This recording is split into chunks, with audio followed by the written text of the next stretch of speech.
Hello everybody, this is Gaganpreet Kaur. Welcome back to moon walker. और आज हम करने जा रहे हैं Gupta age unit 8। Now this is the second last chapter in your ancient history. इसके बाद बचेगा आपका post Gupta era and then ancient history is over. तो आज हम देख लेते हैं गुप्ता एज की। जब हम बात कर रहे हैं तो हम बात कर रहे हैं 4th से 5th सेंचुरी की, यानी कि टू बी प्रिसाइज अगर मैं बोलूं तो 320 से 550 एडी की बात हो रही है। अब कुछ साल पहले गुप्ता एज से रिलेटेड एक मेंस में सवाल आया था कि Gupta age is called the golden age of Indian history. Golden age में आपको जो पॉइंट्स लिखने थे वो आपको आज की क्लास में नहीं मिलेंगे इतने, because we are talking about ancient history. वहाँ पे जो सवाल पूछा गया था that was related to art and culture. वहाँ पे आप गुप्ता न्यूमिस्मैटिक्स की बात करते, वहाँ पे गोल्ड कॉइन्स इशू हुए थे, कितनी प्रॉस्परस उनकी लाइफ थी, उनकी सोसाइटी थी। यहाँ पे हम थोड़ा जो उनके 4 राजा थे, मेन राजा, उनकी बात करेंगे, उनके क्या क्या टाइटल्स थे, उनके क्या क्या नेचर थी, एंड फिर गुप्ता सोसाइटी में किस तरह की टर्मिनोलॉजीज यूज़ होती थी अलग अलग चीज़ों के लिए। बिकॉज पिछले 3-4 साल में अगर हम देखें तो प्रीलिम्स में एंशिएंट हिस्ट्री से जब भी सवाल आ रहा है तो टर्म से रिलेटेड सवाल आ रहा है। इस टर्म का क्या मतलब है, तो that we will see detail. I can guarantee you कि इससे बाहर गुप्ता एज जहाँ तक कंसर्न है, इससे बाहर कुछ नहीं आएगा, चाहे प्रीलिम्स का सवाल है चाहे मेंस का सवाल है। And with that guarantee let's start Gupta age. तो हम बात कर रहे हैं 320 से 550 एडी की। अब गुप्ता जो थे वो कुषाण एम्पायर जो था, कुषाण साम्राज्य जो था, उन्हीं के टाइम के फ्यूडेटरीज थे। फ्यूडेटरीज मतलब वहाँ के ये सामंत थे। फ्यूडेटरी सामंत का मतलब ये होता है कि उनके बिहाफ पे वो कुछ कुछ किंगडम्स में, कुछ कुछ एरियाज में रूल कर रहे थे। जैसे ही कुषाण साम्राज्य का कोई वीक रूलर आता है तो गुप्ता के जो सामंत थे, जिनको उनका पूरा एडमिनिस्ट्रेशन पता है, बहुत टाइम से वो उनके साथ रिलेशन में है और उनको उस साम्राज्य की स्ट्रेंथ्स और वीकनेस पता है, मौका देखते ही जैसे ही एक वीक रूलर आता है कुषाण साम्राज्य में, गुप्ता तख्ता पलट करता है, टॉपल्स द गवर्नमेंट। ठीक है, एंड ये थे वैश्य वर्ण के, and mostly they were ruling Madhya Desh. Madhya देश यानी कि आपका ये मगध पाटलिपुत्र वाला एरिया। एंड मोस्टली जो हमें ज्ञान मिलता है गुप्ता एम्पायर के बारे में, गुप्ता की सोसाइटी के बारे में, that we get from Allahabad pillar inscription. इसको हम प्रयाग प्रशस्ति भी कहते हैं, जो कि गुप्ता के कोर्ट में एक हरिसेन करके मंत्री था, उन्होंने ये पिलर इंस्क्रिप्शन प्रयाग प्रशस्ति समुद्रगुप्त की प्रशंसा में, समुद्रगुप्त की यूलॉजी भी कहा जाता है इसे, उसकी प्रशंसा में ये लिखी गई थी। तो गुप्ता वंश के जो फाउंडर थे, देखो जब हम वंश की बात करें तो वंश का फाउंडर जो थे वो थे गुप्ता, उनका नाम गुप्ता ही था। बट गुप्ता साम्राज्य की नींव किसने रखी, वो रखी थी चंद्रगुप्त द फर्स्ट ने। अब इसको do not gate confused this with Chandragupta Maurya. Chandragupta Maurya Ashok के दादा थे और वो मौर्यन एम्पायर की बात हो रही है, वो बीसी के टाइम की बात हो रही है। यहाँ पे हम एडी में आ चुके हैं, that to 4th century AD में आ चुके हैं। And again do not get confuse, यहाँ पे गुप्ता वंश के जो फाउंडर थे that was Gupta himself. And Gupta साम्राज्य जब एक बड़ा साम्राज्य बनता है उसकी नींव रखी थी चंद्रगुप्त द फर्स्ट ने। ठीक है, 320 में। तो हम जब गुप्ता के साम्राज्य, गुप्ता एज की बात कर रहे हैं तो हम 320 इसीलिए बोलते हैं क्योंकि 320 में ही चंद्रगुप्त द फर्स्ट का राज्य शुरू होता है, उन्होंने ही गुप्ता साम्राज्य की नींव रखी थी। अब इस क्रोनोलॉजी में हम जो देखेंगे ना, जो 4 राजाओं के बारे में हम पढ़ेंगे तो वो अपने नाम के साथ बहुत ही शानदार बड़े बड़े टाइटल्स लगाते थे। तो ये टाइटल्स आप ज़रूर याद रखें। और पहले भी हमने जितने भी चैप्टर्स किए हैं, जो भी हमने राजाओं के बारे में डिस्कशन करी है और उनके टाइटल्स के बारे में डिस्कशन करी है, टाइटल मतलब जो वो अपने नाम के आगे लगाते थे, वो सवाल बहुत इजीली प्रीलिम्स में आ सकता है। तो ध्यान से देखें जब टाइटल्स की बात हो रही है। चंद्रगुप्त जो थे, चंद्रगुप्त अपने नाम के आगे लगाते थे महाराज अधिराज। महाराज अधिराज मतलब किंग ऑफ किंग्स। ठीक है, कि राजाओं के भी राजा। अब यहाँ पे हम थोड़ा एक बार मैप देख लें। हम चंद्रगुप्त द फर्स्ट से शुरू कर रहे हैं, जिन्होंने साम्राज्य की नींव रखी। अब चंद्रगुप्त द फर्स्ट की जो एरिया है, जो इन्होंने एक्सपेंशन करी अपने टाइम में, वो यहाँ तक थी। आप देख सकते हैं यूपी, बिहार, झारखंड, ये वाला एरिया है, कुछ वेस्ट बंगाल आ गया। फिर उसके बाद जब दूसरे जो मेन राजा आते हैं Samudragupta expands the kingdom to ये जो लाइट ब्लू जो वायलेट कलर है यहाँ तक। तो Samudragupta was known as a very strong warrior, very big king, जिसने अपना टेरिटोरियल एक्सटेंट बहुत आगे तक बढ़ाया। देखो सबसे ज़्यादा उन्हीं के टाइम पे एक्सटेंशन हुई है। And then we will be talking about Chandragupta two, जो और आगे गुजरात तक राज्य लेके गए। एंड चंद्रगुप्त टू के टाइम पे गुप्ता साम्राज्य का पीक आती है, it reaches its zenith. And फिर हम देखेंगे कुमारगुप्त द फर्स्ट के बारे में कि उन्होंने क्या कॉन्ट्रीब्यूशंस करी थी इंडियन हिस्ट्री में। ठीक है, तो ये मैप आप थोड़ा ध्यान में रखें कि पहले Chandragupta the first, then Samudragupta and then Chandragupta the two. तो लेट्स स्टार्ट। अब चंद्रगुप्त फर्स्ट का टाइटल है महाराजाधिराज, और एरिया मैंने आपको बता दिया है मॉडर्न बिहार, उत्तर प्रदेश, बंगाल, और कैपिटल थी इनकी पाटलिपुत्र। देखो एंशिएंट हिस्ट्री में मोस्टली पाटलिपुत्र ही कैपिटल रहेगी, क्योंकि यहाँ पे हमें पानी का सोर्स मिल रहा है। पानी का source is a very important factor, specially ancient India में, जहाँ पे human civilization is dependent on a source of water for its prosperity. ठीक है, किसी भी इंडस्ट्री को ग्रो करना है तो पानी का सोर्स चाहिए। पानी का सोर्स जितना नज़दीक होगा इंडस्ट्री के उतना अच्छा है। तो वही city it ends up becoming the capital, क्योंकि सारी इकोनॉमी, सारी इंडस्ट्री वहीं से डेवलप हो रही है जहाँ पे पानी का सोर्स है। अब देखो गुप्ता के टाइम पे बहुत सारे गोल्ड कॉइन्स इशू हुए थे। तो यहाँ पे आप देख सकते हैं चंद्रगुप्त द फर्स्ट हैं अपनी पत्नी के साथ, कुमार देवी के साथ। ठीक है, जो कि नेपाल में जो लिच्छवी क्लैन है, पहले भी हमने बुद्धिज्म का टाइम पे देखा था लिच्छवी क्लैन की राजकुमारी थी कुमार देवी। ठीक है, तो ये कॉइन में कुमार देवी और चंद्रगुप्त फर्स्ट को डिपिक्ट किया गया है। देन हम पढ़ते हैं, देखो चंद्रगुप्त के बाद सेकंड जो आते हैं वो है कच्छ, बट हम इनकी बात नहीं करेंगे। हम बात कर रहे हैं डायरेक्टली समुद्रगुप्त की, बिकॉज हम द मोस्ट इम्पॉर्टेंट किंग्स की बात कर रहे हैं। ठीक है, यहाँ पे Samudragupta, whenever you here the name Samudragupta, आप याद रखिए कि बहुत ज़्यादा टेरिटोरियल एक्सपेंशन होती है इनके टाइम पे। बहुत ही पराक्रमी, बहुत ही मल्टी टैलेंटेड ये थे।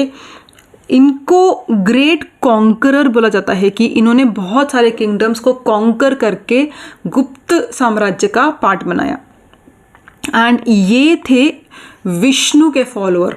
कुषाण के टाइम पे हमने देखा था कि वो लोग शिव की पूजा करते थे, वो शैविज्म फॉलो करते थे। यहाँ पे हमें वैष्णविज्म देखने को मिल रहा है, लॉर्ड विष्णु की पूजा हो रही है समुद्रगुप्त के टाइम पे। एंड मध्य प्रदेश में ईरान इंस्क्रिप्शन है, वहाँ पे बताया गया है कि इनकी पत्नी का नाम था दत्ता देवी। ठीक है, इंस्क्रिप्शन का दो इम्पॉर्टेंट इंस्क्रिप्शन है। फर्स्ट मैंने आपको पहले बता दी है, इलाहाबाद इंस्क्रिप्शन, जिसको प्रयाग प्रशस्ति भी बोलते हैं।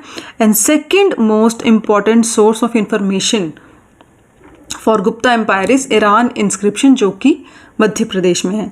यहाँ पे आप देख सकते हैं, this is the gold coin issued by Samudragupta, और इनका जो एम्ब्लेम था गरुड़, गुप्ता एम्पायर का जो एम्ब्लेम था, जैसे हमारा नेशनल एनिमल है, उनके भी टाइम पे एक एम्ब्लेम था। या आपने चोलास, चेरास, पांड्यास में पढ़ा था कि हर एक किंगडम का एक अपना एम्ब्लेम था। ठीक है, तो यहाँ पे इनका जो जानवर जिसको वो रिप्रेजेंट करता था वो था गरुड़। ठीक है, नेक्स्ट हम आ जाते हैं कि ये, अब देखो समुद्रगुप्त जो थे, he was called the grandson of Licchavis, Licchavi दौहित्र, लिच्छवी क्लैन का दोता, यानी कि उनके बेसिकली समुद्रगुप्त इनकी लीनियत से आ रहा है कुमार देवी, ठीक है। तो Kumar Devi was the princess of Licchavi clan. तो कुमार देवी के जो पेरेंट्स हुए उनका समुद्रगुप्त हुआ दोता, तो that is why he is been called the grandson Licchavi दौहित्र, ठीक है। एंड इनके बारे में सबसे ज़्यादा ज्ञान होता है, मैंने आपको पहले भी बताया कि इनके कोर्ट में थे हरिसेन नाम के एक मंत्री, उन्होंने इनकी प्रशंसा में प्रयाग प्रशस्ति लिखवाई थी एंड उसको इलाहाबाद पिलर इंस्क्रिप्शन भी बोलते हैं। इसमें समुद्रगुप्त के पराक्रम की बातें हैं, उनके वेलर की बातें हैं, उन्होंने कितने युद्ध जीते, कितने कॉन्कर किए, बहुत अच्छी। आगे हम पढ़ेंगे किस किस टर्म्स का यूज़ किया गया है उनकी प्रशंसा के लिए। एंड इतने बड़े कॉन्करर थे, इतने बड़े उन्होंने अपना टेरिटोरियल एक्सटेंड किया था कि ही was called the Napoleon of India. Napoleon a French king, ठीक है, he was also a great conqueror and वो भी इसी चीज़ के लिए जाने जाते थे कि उन्होंने अपना टेरिटोरियल एक्सटेंट बहुत बढ़ाया था। तो that is why this guy Samudragupta is been called the Napoleon of India. अब इनके, अब ये हम देख लेते हैं, this is Allahabad pillar inscription, ठीक है, मतलब this is just a representation of it. Next हम देख लेते हैं आसंग और वसुबंधु, ये दो बुद्धिस्ट स्कॉलर्स थे जो समुद्रगुप्त के कोर्ट में थे, ठीक है। ये हैं, just to remember the faces, exact faces नहीं मिल सक रहे हैं, तो आसंग ये हैं एंड वासुबंधु ये हैं। तो ये दो बुद्धिस्ट स्कॉलर्स थे। इससे हमें क्या पता चलता है कि उस टाइम पे अगर उनके कोर्ट में ही दो बुद्धिस्ट स्कॉलर्स को रखा गया है तो he was not against the spread of Buddhism. Buddhism को गुप्ता एम्पायर ने पेट्रनाइज किया था, उसके प्रचार में इन्होंने कंट्रीब्यूट किया था। अब पराक्रमी तो थे ही, उसके अलावा वो म्यूज़िक, संगीत को बहुत पसंद करते थे, इसीलिए एक ऐसे राजा जिनको हम कविराज भी कहते हैं, बहुत कम आपको हिस्ट्री में राजा मिलेंगे जो म्यूज़िक के इतने बड़े लवर हों कि उनका नाम रखा गया हो म्यूज़िक के नाम पे, तो Kaviraj. That's why I am saying कि Samudragupta was a multi talented king. वो वीणा बजाते थे, ठीक है। Sanskrit was the court language, देखो दिस इज़ वेरी रेयर, बहुत कम। Sanskrit was the language of the elites, ठीक है। बट नॉर्मली क्या होता था कि किंग्स जो थे they use to use the language of Pali, या जो फोक लैंग्वेज होती है जो लोकल आम लोगों को समझ में आए। बट इन्होंने तो बहुत कम आपको किंगडम्स मिलेंगे जहाँ के कोर्ट में संस्कृत एक एलिटिस्ट लैंग्वेज यूज़ हो रही है। दिस वॉज, समुद्रगुप्त का court was one of them, कि इन्होंने एक एलिटिस्ट लैंग्वेज चुनी कोर्ट के कामकाज के लिए। आज की तारीख में भी अगर हम देखें तो जो सुप्रीम कोर्ट के मोस्टली ऑर्डर्स हैं वो इंग्लिश में ही सुनाए जाते हैं, which is difficult to understand for a common person, जो हिंदी भाषी भी हो सकता है, पंजाबी भाषी भी हो सकता है, ठीक है। तो दिस वॉज अगेन, हम कह सकते हैं कि आज की तारीख में जो सुप्रीम कोर्ट की लैंग्वेज है that's an elitist language which is not understood by majority of people in India.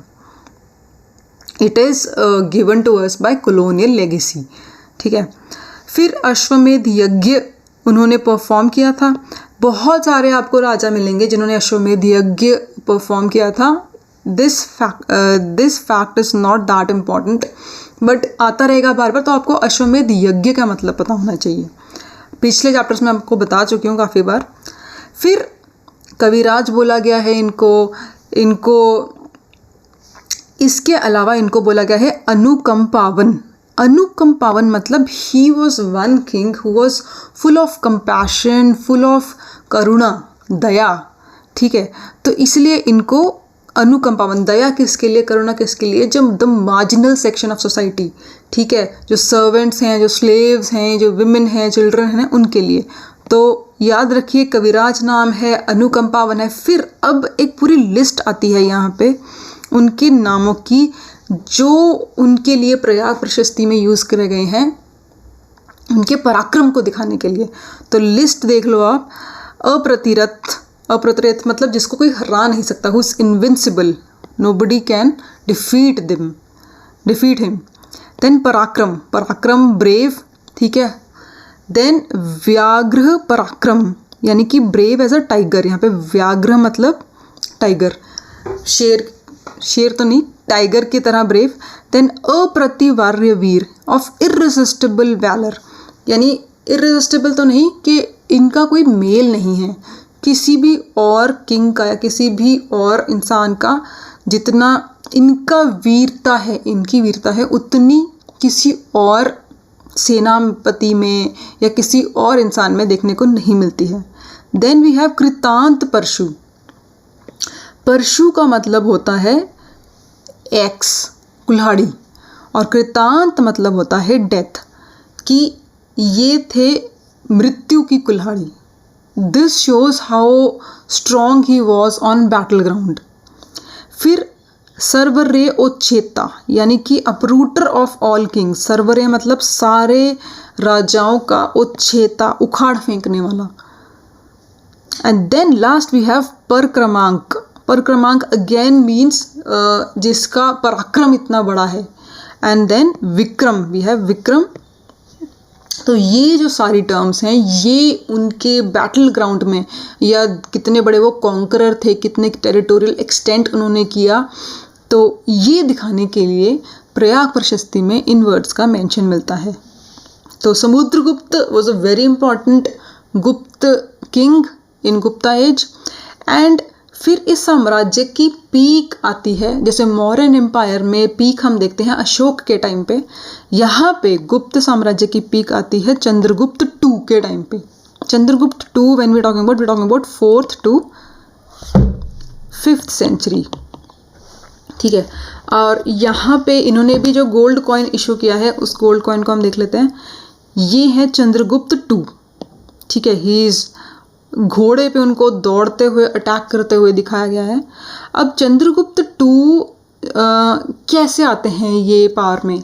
देखिए, Chandragupta two was the son of Samudragupta. Samudragupta के 2 बेटे थे, one was Ramgupta and Chandragupta two. अब रामगुप्त बड़े बेटे थे तो उनके लीनियज के हिसाब से उनको राज्य मिलता है रामगुप्त को, but he was not that strong king. Ramgupta के टाइम पे जब शाक्स का, हमने फॉरेन रूलर्स के अटैक्स के बारे में पढ़ा था पोस्ट मॉडर्न एरा में, तो उस टाइम पे जब शाक्स का अटैक होता है तो Ramgupta gets defeated and he was such a weak king कि वो अपनी पत्नी को, ध्रुव देवी को, अपनी पत्नी को सरेंडर कर देता है शाक्स को, ठीक है।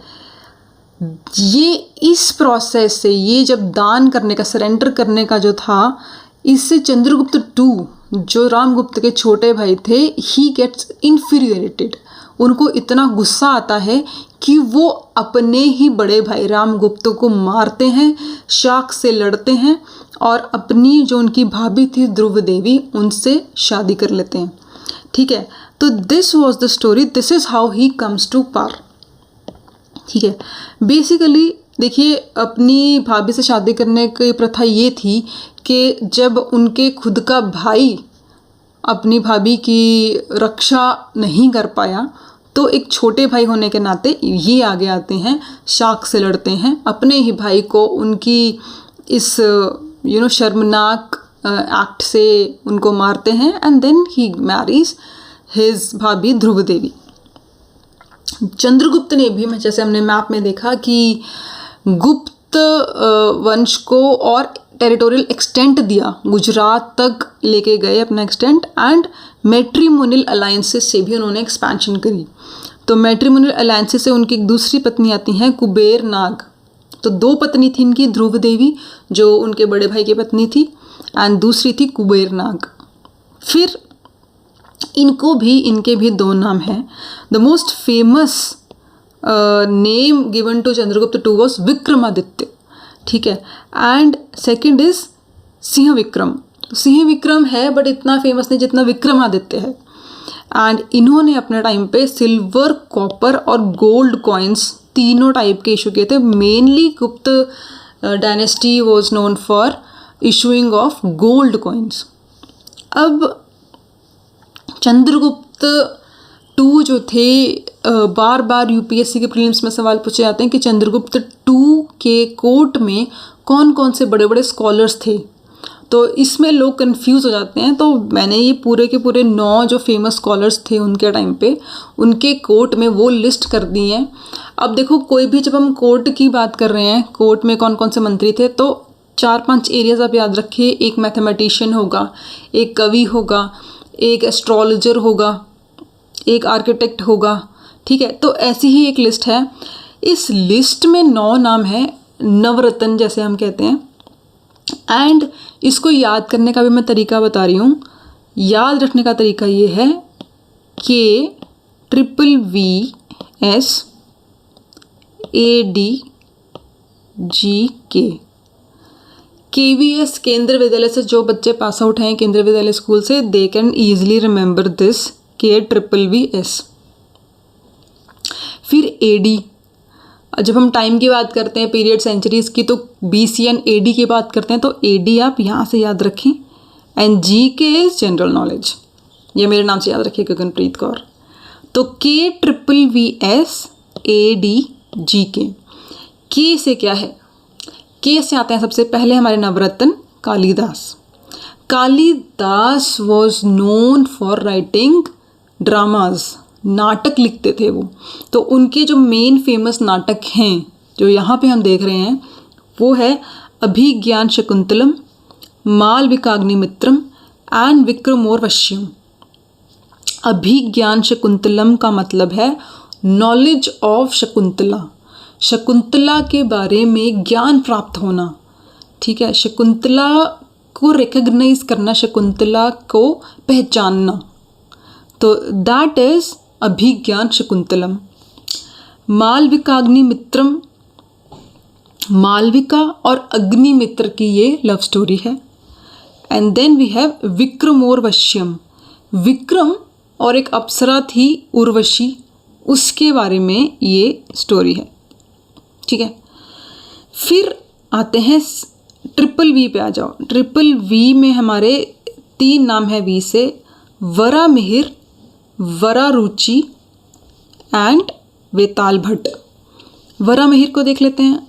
वरामिहिर, अब देखो एंशियंट हिस्ट्री में ना या मिडिवल हिस्ट्री में भी आप देखेंगे कि जो मैथमेटिशियन होगा वो एस्ट्रोनॉमी में भी उसने किताब लिखी होगी, यानी कि चांद तारों के बारे में, लूनर एक्लिप्स के बारे में, सोलर एक्लिप्स के बारे में, एंड उसने एस्ट्रोलॉजी में भी बात लिखी होगी।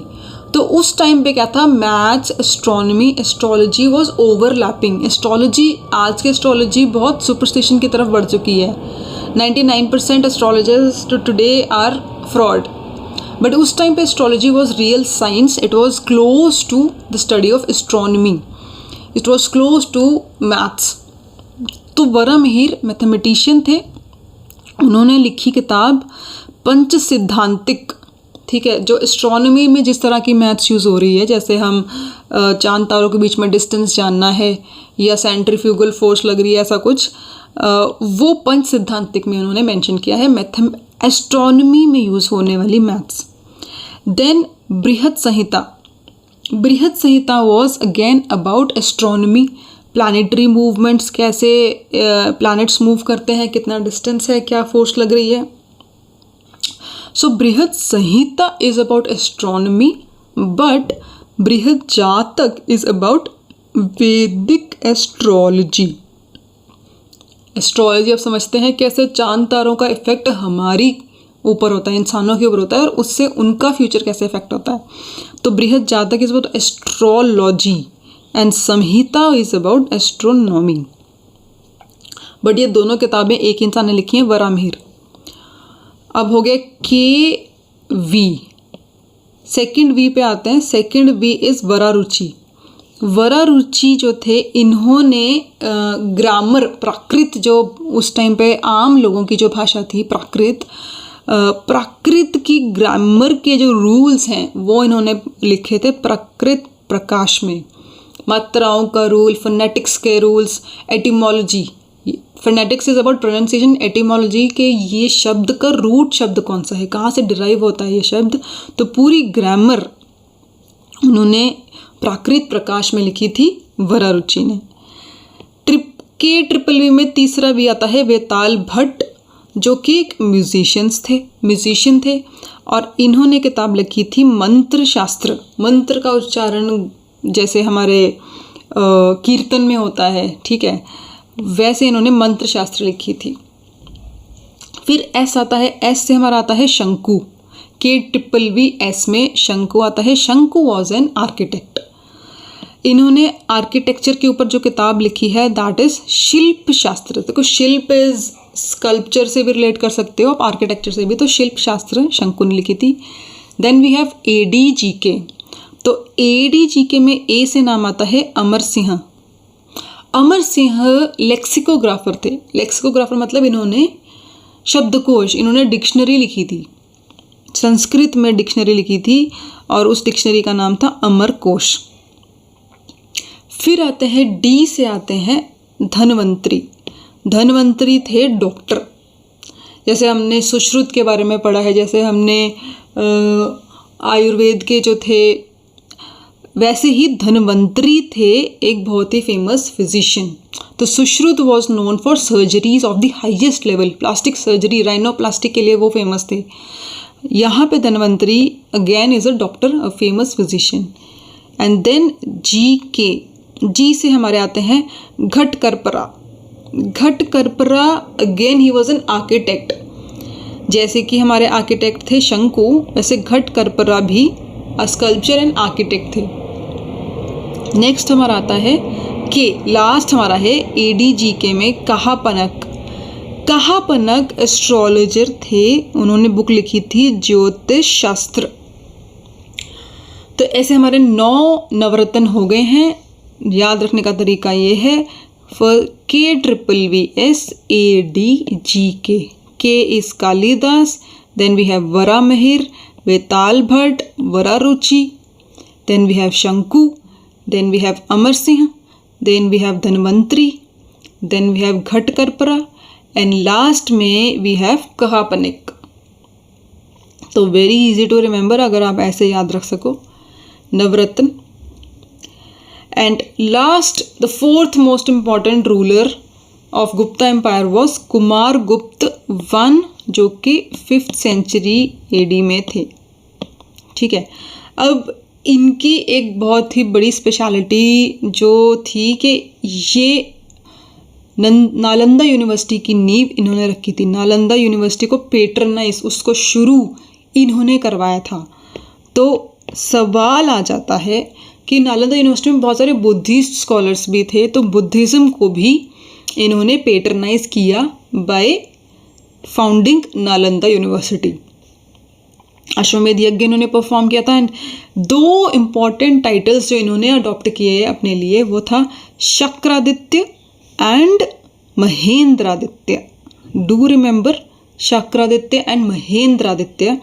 एंड ये शैविज्म को अपनाते थे। देखो पहले हमने देखा था कि लॉर्ड गणेश को अपनाया था समुद्रगुप्त ने, लॉर्ड विष्णु। तो ये वैष्णविज्म को अपनाते थे। बट इसी क्रोनोलॉजी में अगर हम कुमार गुप्त की बात कर रहे हैं तो he was a worshipper of Kartikeya.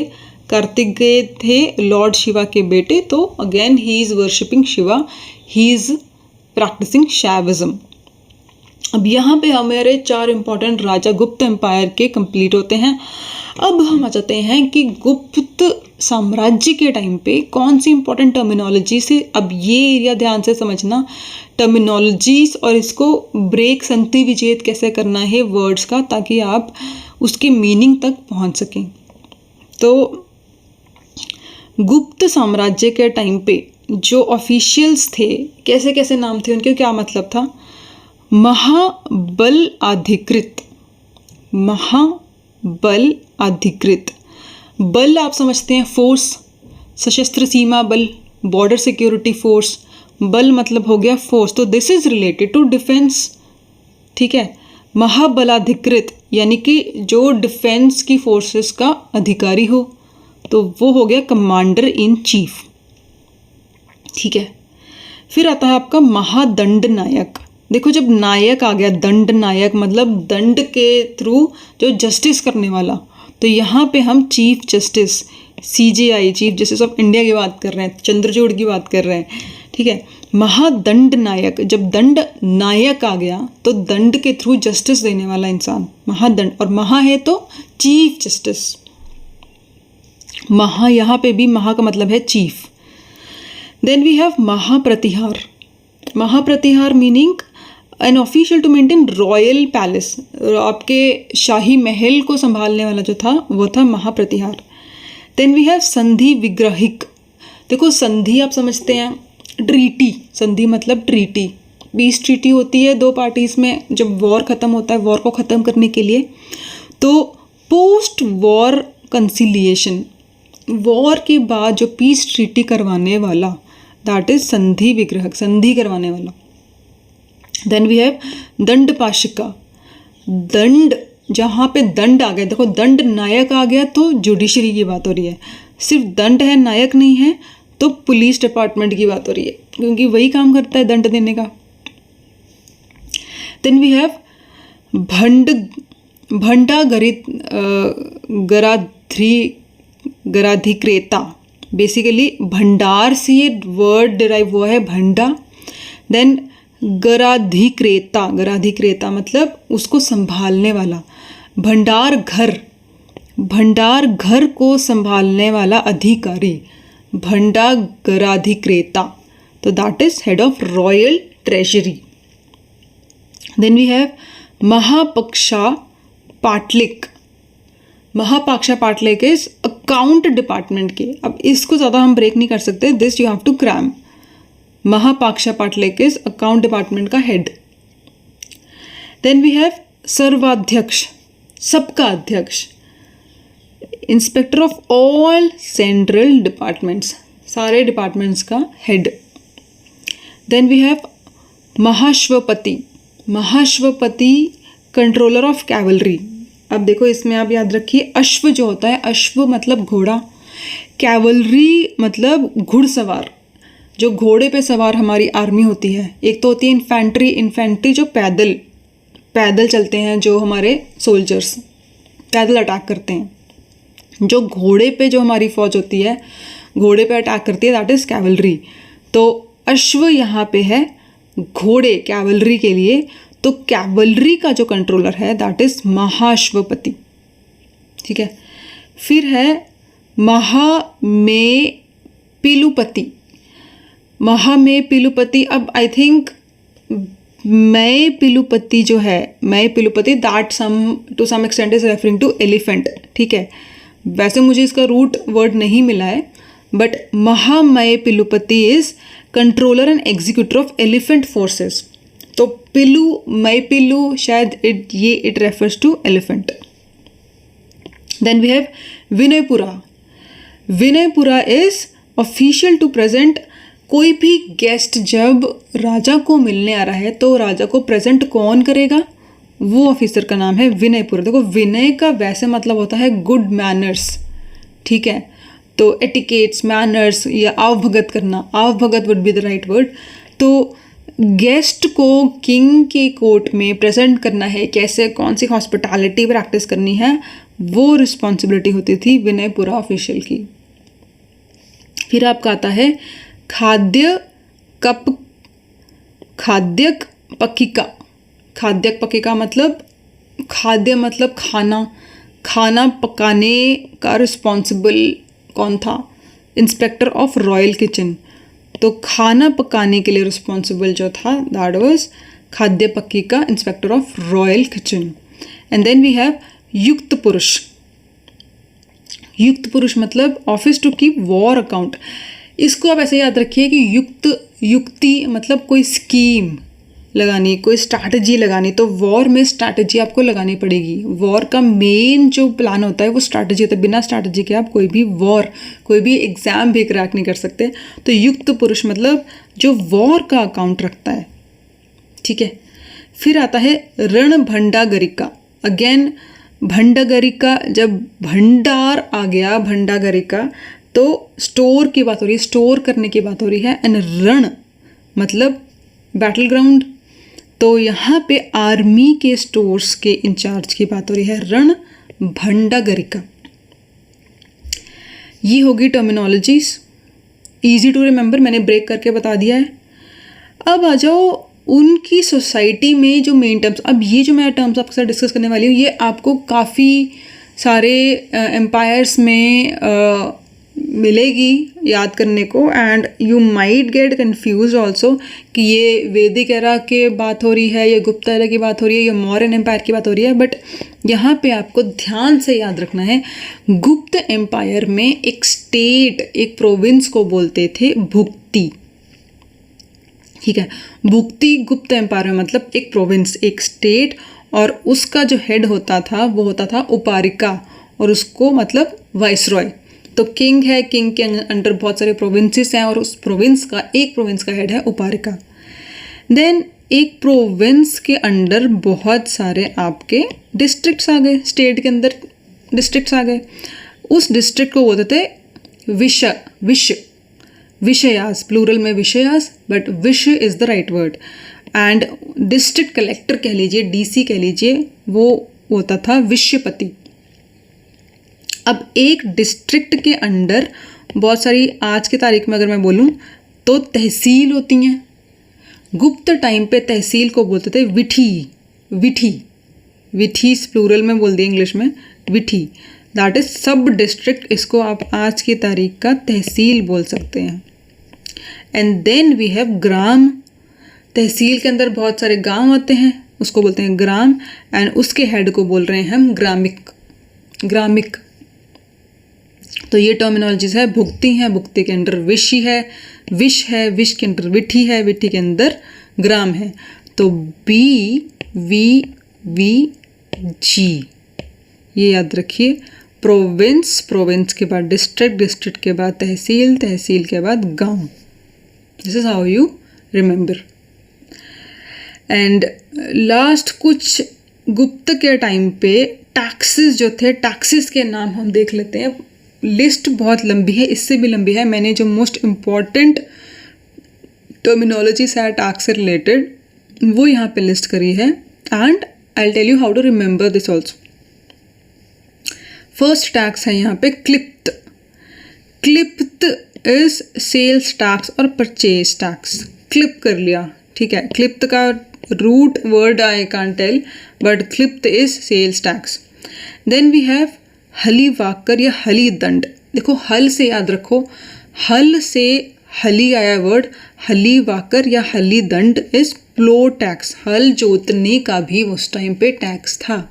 अगर आप ज़मीन को जोत रहे हो, हल जोत रहे हो, तो टैक्स देना पड़ेगा, कल्टीवेशन का टैक्स देना पड़ेगा।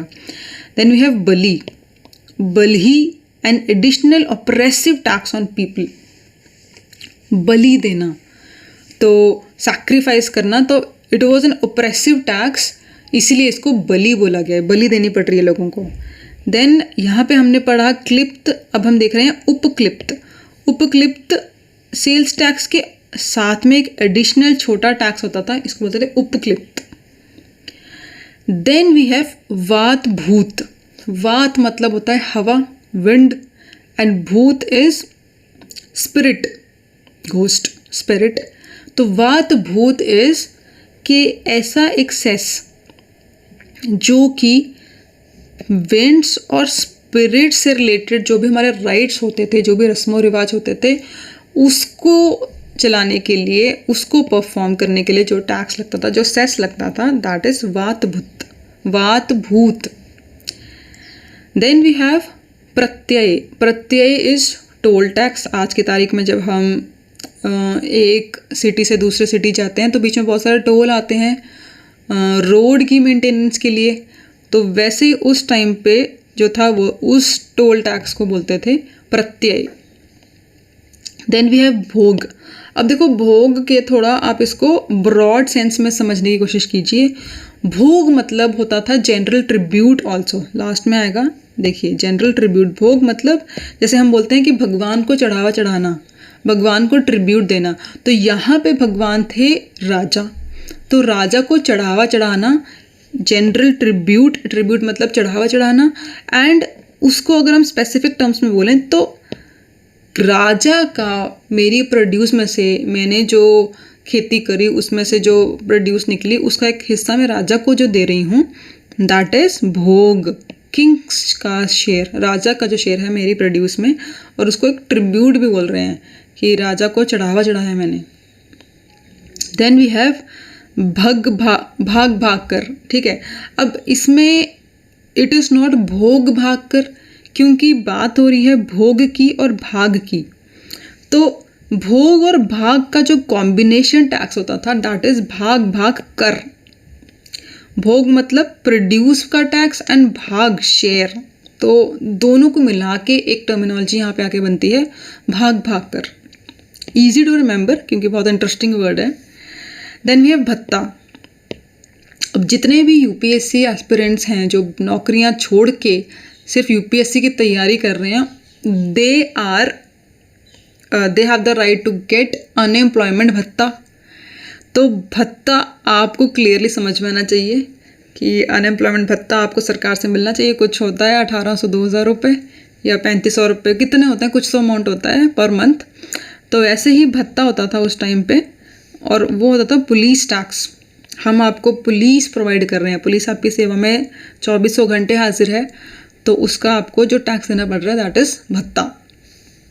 Then we have Chat, this is security tax, ये अलग से, पुलिस टैक्स अलग से। सिक्योरिटी टैक्स में भी police is about internal security, and ये सिक्योरिटी टैक्स होगा कि हम आपको फौज, आर्मी, इन्फेंट्री, कैवलरी, ठीक है, एक्सटर्नल अटैक से बचा रहे हैं। Then we have Charasana. अब चारा से आपको समझ में आ रहा है कि चारा मतलब ये ग्रेजिंग टैक्स होगा।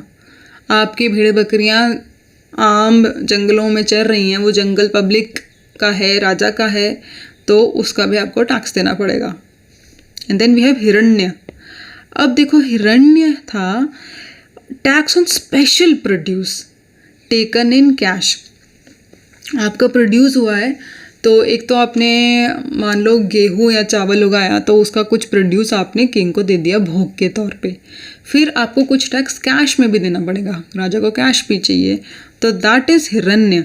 हिरण्य इसको ऐसे बोला गया क्योंकि टैक्स जैसे कैश मतलब दिनार में दोगे आप, गोल्ड कॉइन्स में दोगे या सिल्वर कॉइन में दोगे, तो हिरण्य basically refers to gold coins.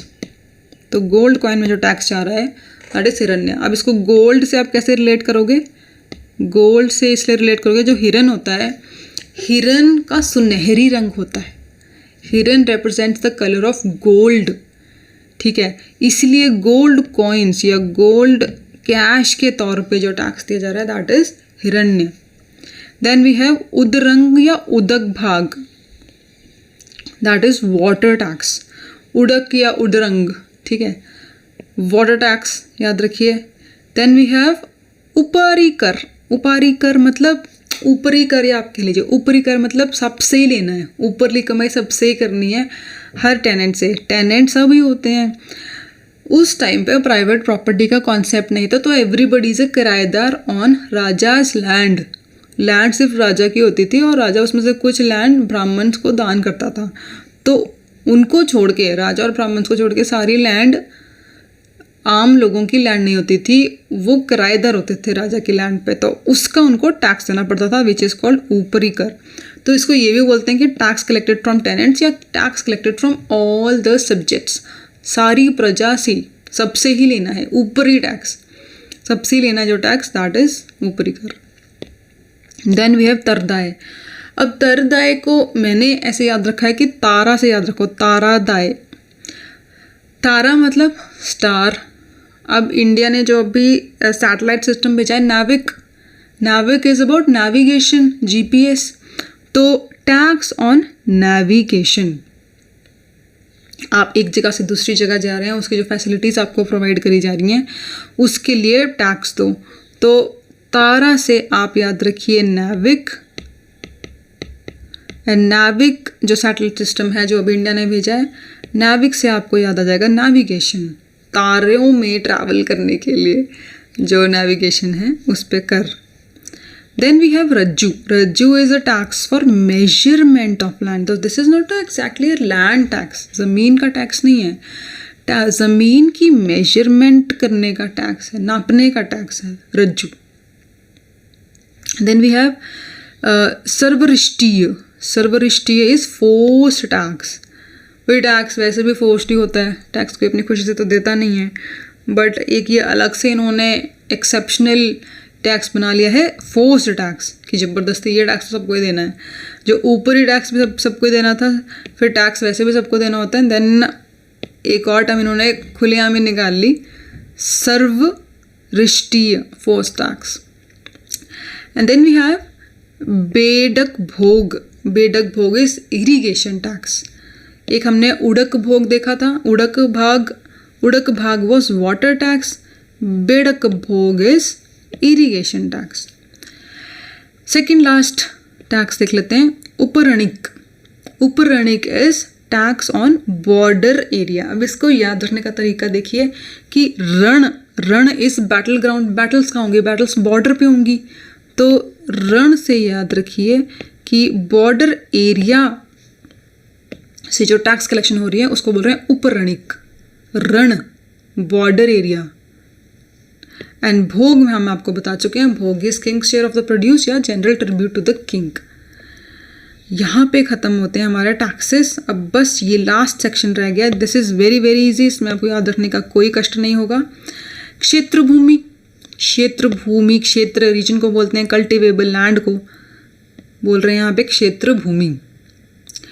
खीला इज वेस्ट लैंड। खीला को आप ऐसे याद रख लो, खाली, खाली खीला, ठीक है, खाली is Khila, Khila is waste land. Then we have Vastu Bhumi. अब जब आप घर बनाते हो रहने के लिए, खुद के रहने के लिए, अपने बच्चों के रहने के लिए, तो आप वास्तु ज़रूर देखते हो, स्पेशली हिंदू धर्म में ये बिलीफ है वास्तु की डायरेक्शन। तो when it comes to vastu we are talking about habitable land, land जहाँ पे हम खुद रहेंगे। देन वी हैव चारागाह भूमि। चारागाह से तो आप समझ में आता ही है पैस्चर्स, चारा चरवाने के लिए जो बड़े बड़े लैंड्स है, घास उगी हुई है जहाँ पे, दैट इज पैस्चर लैंड, चारागाह भूमि। Then we have Aprahat Bhumi. Aprahat Bhumi is forest. यहाँ से आप ये भी याद रखो, अपृहत आपने वहाँ पे पढ़े होंगे वैदिक के टाइम पे, जो फॉरेस्ट में जो लिखे गए थे ग्रंथ, तो वहाँ पे जो फॉरेस्ट में जो ऋषि मुनि रहते थे, हर्मिट्स बोलते हैं इनको, जो फॉरेस्ट में ही रहते थे, समाज से दूर, तपस्वी ऋषि मुनि, ठीक है, तो उन्होंने जो किताब लिखी थी हमने वहाँ देखा था, तो वैदिक टाइम पे उसी से ही ये टर्म रिलेट होती है, अपृहत Bhumi. अपृहत refers to forest land. तो यहाँ पे आपको ज़्यादा से ज़्यादा दो टर्म्स में डिफ़िकल्टी आ सकती है, एक अपृहत भूमि में जो फॉरेस्ट याद रखिए, और एक आपको हो सकती है शायद क्षेत्र भूमि में, क्योंकि क्षेत्र does not directly refer to cultivable है कि नॉन कल्टिवेबल है। क्षेत्र आज की तारीख में जो हम समझते हैं, it just refers to region. बाकी आपको समझ में आ जाएगा, क्षेत्र कल्टिवेबल, अपृहत भूमि फॉरेस्ट, ये दो याद रखिए। And here we end our session on Gupta age. अब हमारा एक लास्ट यूनिट 9 बचेगी, that is post Gupta era, which is very important, क्योंकि यहाँ पे बहुत सारे किंगडम्स आ जाएंगे, लोकल किंगडम्स। एंड आजकल यूपीएससी का ट्रेंड पिछले 2022 से शुरू हो गया कि वो ऐसे छोटे छोटे किंगडम्स के बारे में पूछने लग गई हैं, तो वो हम पढ़ेंगे अगली यूनिट में। For today it's over, thank you.